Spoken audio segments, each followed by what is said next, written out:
कर्पूरगौरं करुणावतारं संसारसारं। ओम शिवाय, जय माता दी। पुनः स्वागत है आप सभी का। स्वास्थ्य को लेकर बहुत लंबा समय हो चुका है, संघर्ष जो है ख़त्म ही नहीं हो रहा है।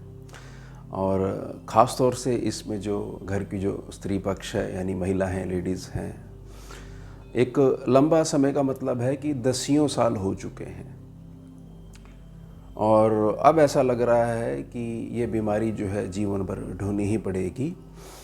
अब जो ये अंधकार जो फैला हुआ है, जैसा हमारा स्कैनिंग विद्या का साधना काल का जैसा अनुभव है, उसमें से कुछ प्रकाश जो है आपकी तरफ मैं लाने का प्रयास करूँगा, प्रार्थना करूँगा। बड़े ध्यान से समझिएगा। अगर आप मेरी बातों को पकड़ लेते हैं तो स्वास्थ्य के संबंध में किसी भी प्रकार का जो अंधकार जो है, जिसने कि इस तरीके से दम घोटा हुआ है, वह स्वतः ही दूर होना शुरू हो जाएगा। स्वास्थ्य को जब भी आधार विषय जो बनाया जाता है तो उसमें सबसे पहले क्लियर हो जाना चाहिए कि मौसम के चेंज होने से जैसे स्वास्थ्य जो प्रभावित होता है, तो उसमें कुछ भी औषधि लेने से या मौसम बदलने के पश्चात स्वास्थ्य जो है वो हमारा ठीक हो जाता है। तो ये कोई अधिक चिंता वाली बात नहीं है। कई बार ऐसा होता है कि अचानक जो है पुराने रोग उत्पन्न हो जाते हैं और कई बार कुछ ग्रहीय दशा के कारण भी कुछ छोटी मोटी सर्जरी देखनी पड़ जाती है। कुल मिला के वो आपका धन खर्च करवाने आते हैं, थोड़ा सा मानसिक कष्ट देने आते हैं, शारीरिक कष्ट देने आते हैं, वो भी प्रारब्ध का एक हिस्सा होता है। उसके पश्चात स्वास्थ्य धीरे धीरे कुछ महीनों बाद जो है नॉर्मल रूटीन पे जो है व्यक्ति आ जाता है। विषय यहाँ लिया गया है ऐसे जातकों के बारे में, ऐसे व्यक्तियों के बारे में कि जिनकी रिपोर्ट्स भी लगभग ठीक आती है, लेकिन सामने से देखने पर ऐसा लगता है कि ये व्यक्ति चल कैसे पा रहा है, जीवित कैसे है। इस प्रकार के बड़ी अजीब प्रकार की शारीरिक स्थिति उनकी बन चुकी है। अब यहाँ पर यह समझ लीजिएगा कि बहुत लंबे समय हो चुका है और कोई भी ऐसा द्वार नहीं है, मतलब कि ऐसा कोई भी एक्सपर्ट नहीं है जिसके पास आप ना गए हो तो उसकी औषधि लग ही नहीं रही है। तो यहाँ पर प्रश्न उठ जाता है कि आप बीमार नहीं हैं, बीमारी दी गई है। अब बीमारी जब दी गई है तो इसमें एक आधार समझ लीजिए। आपके घर में कोई भी बीमार व्यक्ति है, बहुत लंबे समय से बीमार व्यक्ति है, तो आपके घर का सुरक्षा कवच यानी कि आपका पितृपक्ष और पूर्वज पक्ष जो है, उसका आशीर्वाद आप तक नहीं पहुंच पा रहा है, इसलिए आरोग्यता नहीं उत्पन्न हो पा रही है। बड़े ध्यान से समझ लीजिएगा। और यही चीज़ आगे बढ़ते बढ़ते कि घर में बीमारी जब से आनी शुरू हो गई है, घर की स्त्री पक्ष जो है वो प्रभावित होना शुरू हो गए हैं, तो हमारे घर की समृद्धि भी रुकनी शुरू हो चुकी है। समझे? तो पहला संकेत क्या है कि हमारे कहीं ना कहीं पितृपक्ष पूर्वज पक्ष जो हैं वह या तो कमज़ोर स्थिति में पहुंच चुके हैं या किसी न किसी प्रकार से आशीर्वाद जो है उसको घुमाने का प्रयास करा है। तो ज्ञान के आधार पर जो है मैं प्रकाश देने का प्रयास कर रहा हूँ, प्रार्थना कर रहा हूँ। आज के बाद कोई भी निराशा नहीं होने वाली है। यानी कि अब हमारे को समझना है कि ये जो बीमारी दी गई है हमारे को, ये कहीं ना कहीं प्रारब्ध भी इसमें उसका हिस्सा है। पितृ और पूर्वज पक्ष हैं, वहाँ से आने वाले आशीर्वाद में काफ़ी भारी कमी है। और एक अन्य कारण हो सकता है जो बहुत ज़्यादा जो है अब बढ़ गया है आजकल के समाज में, कि भाई अगले व्यक्ति को आप अस्वस्थ बना कर रखिए।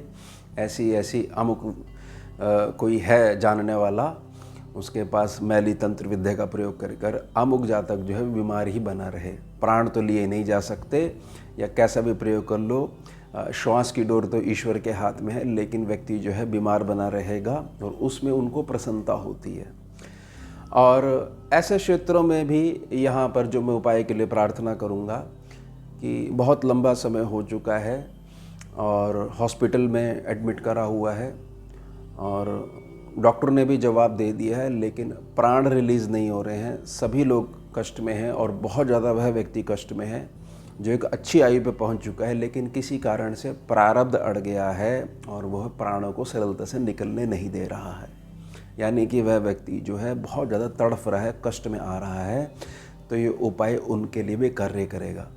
तो इसमें स्थिति समझ लीजिए कि बहुत लंबा समय हो चुका है, कर्म का कर्जे के कारण अगर आप बीमार हो चुके हो, किसी प्रकार से किसी ने मैली तंत्र विद्या का प्रयोग करके बीमारी दी गई है आपको, और बीमारी के कारण धीरे धीरे जो आपके काम काज हैं, समृद्धि है, वह भी प्रभावित हो गई है। और सबसे बड़ी बात जो है, सारी चीज़ें ठीक है, लेकिन कुछ समय से हमारे घर का एक बुज़ुर्ग मेंबर है जो सब प्रकार के सुख देख चुका है, बहुत सारी चीज़ें जो है उसकी सभी चलती आ रही थी और बहुत अच्छे पूजा पाठी भी हैं, लेकिन अंत समय में जो प्राण सरलता से रिलीज़ होने चाहिए थे वह रिलीज़ नहीं हो रहे हैं। इस कारण से उनको भी कष्ट और पूरी व्यवस्था जो है वो चौपट हो रखी है।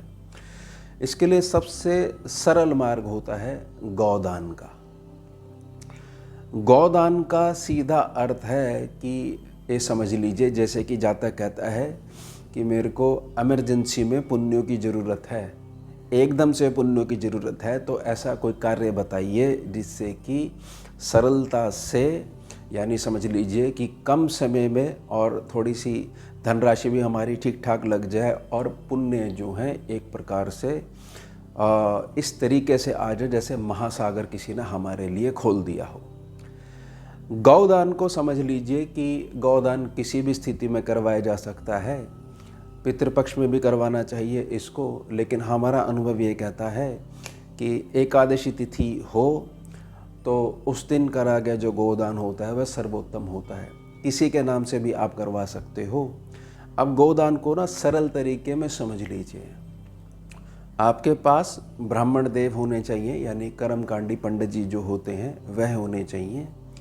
आप उनसे प्रार्थना करोगे कि हमें जो है अमुक जातक के नाम से, चाहे भली वो शरीर से है या नहीं है, समझे आप मेरी बात को कि यहाँ पितृपक्ष की बात करी गई है ना, तो ऐसा हो सकता है कि पितृ स्वप्न इत्यादि के माध्यम से, किसी सोच इत्यादि के माध्यम से, किसी घटनाक्रम के माध्यम से ध्यान ले जाएं कि बच्चों मैं यहाँ पर अटका हुआ हूँ या अटकी हुई हूँ, तुम जो है कुछ मेरे लिए करो जिससे कि मैं ऊर्ध्वरेता भवा का जो आशीर्वाद मेरे को मिलना चाहिए था उसको ग्रहण करके ऊंचे लोक में विचरण करूँ। और जैसे जैसे आपका पितृ और पूर्वज जो है ऊंचे लोक में विचरण करता रहेगा, वैसे वैसे आपकी हर प्रकार से प्रोग्रेस, खोई प्रोग्रेस है वह पुनः लौटनी शुरू हो जाएगी। यह है मूल सिद्धांत।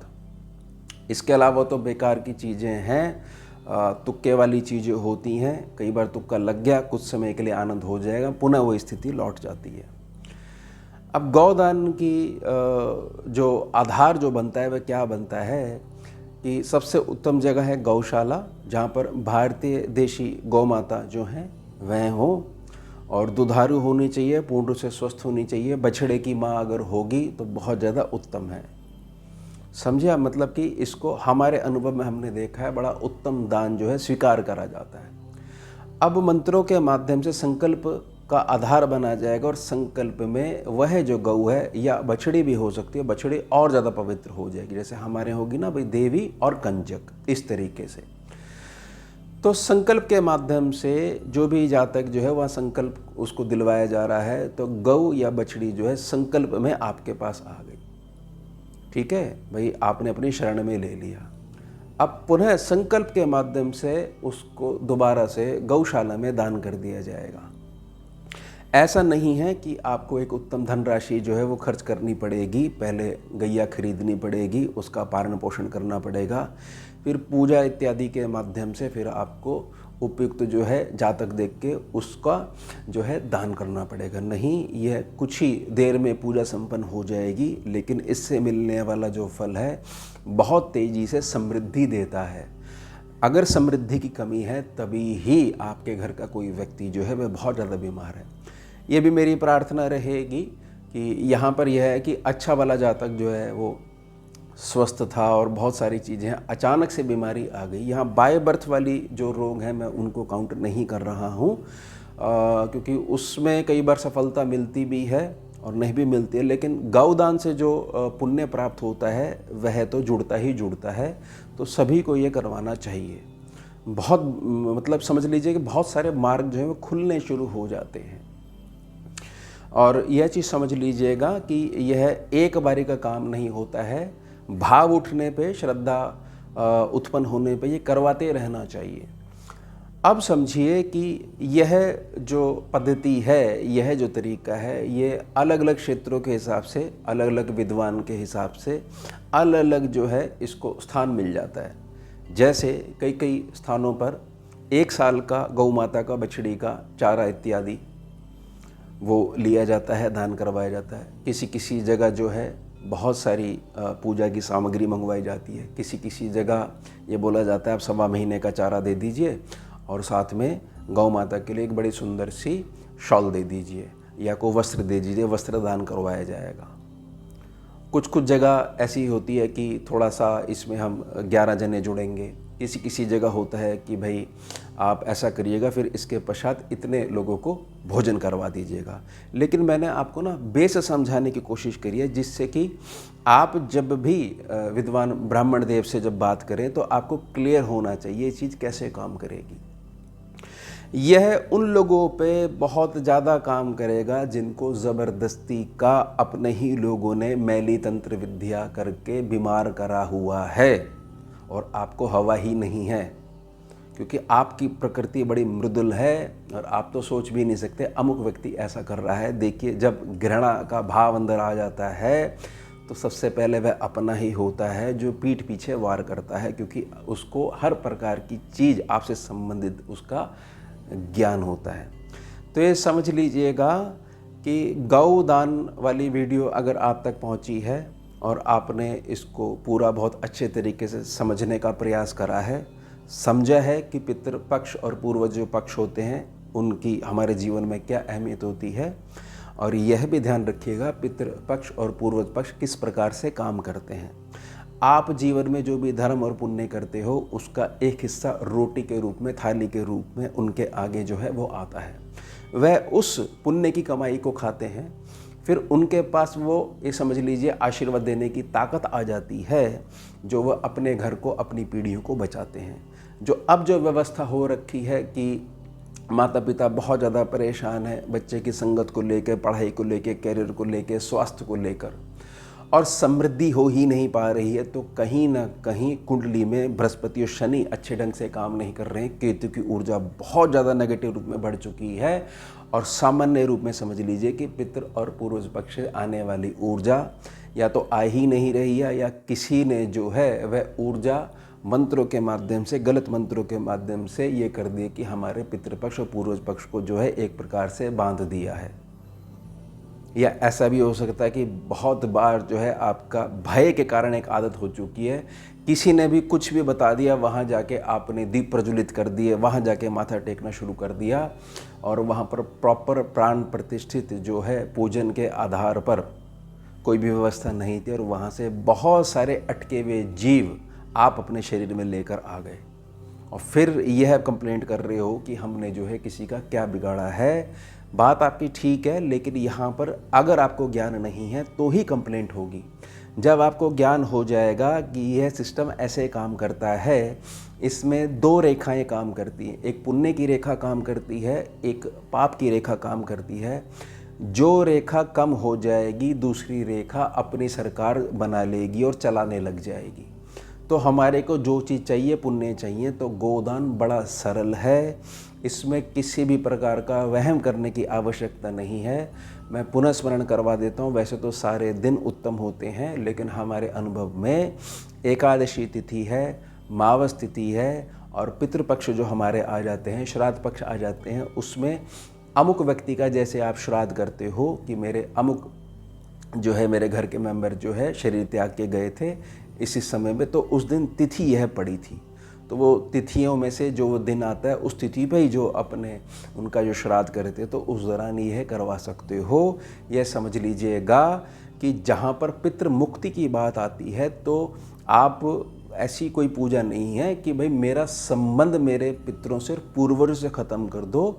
मुक्ति का अर्थ यही होता है कि वह बेचारे हमारे पुण्य कर्मों के अभाव में अगर निचले लोक में विचरण कर रहे हैं तो अब पुण्यों की शक्ति से वे ऊंचे लोक में उठते जाएंगे और ऊंचे लोक में उठने की जो गति है उसको नापा नहीं जा सकता। कि कितनी सीढ़ियाँ और रह गई हैं। जितना ज़्यादा अधिक ऊंचे उठते जाएंगे, जो उनकी पीढ़ी इस पृथ्वी लोक पे है वह समृद्धि को प्राप्त होगी। ये समझ लीजिए एक प्रकार का ये बैंक है। बैंक अगर ढीला होता है तो ये स्वास्थ्य वाली दिक्कतें, समृद्धि वाली दिक्कतें जो है वो कॉम्प्रोमाइज़ होनी शुरू हो जाती हैं। आशा है कि आपको विषय थोड़ा सा क्लियर हुआ होगा, किस तरीके से स्वास्थ्य वाली दिक्कतें जो है वो घेर लेती हैं और बहुत सारी परेशानियाँ वहाँ से शुरू हो जाएंगी। निजी प्रार्थना रहेगी कि जिन भी जातकों को इस प्रकार से अंधेरे ने घेरा हुआ है, आप यह वीडियो उन तक ज़रूर पहुँचाइएगा। तो ये हो गया हमारा उत्तम विषय। मिलते हैं आपसे अगले भाग में नए विषय के साथ। जुड़िए और जोड़िए। ओम शिवा, जय माता। भुजगेन्द्रहारम् कर्पूरगौरं करुणावतारं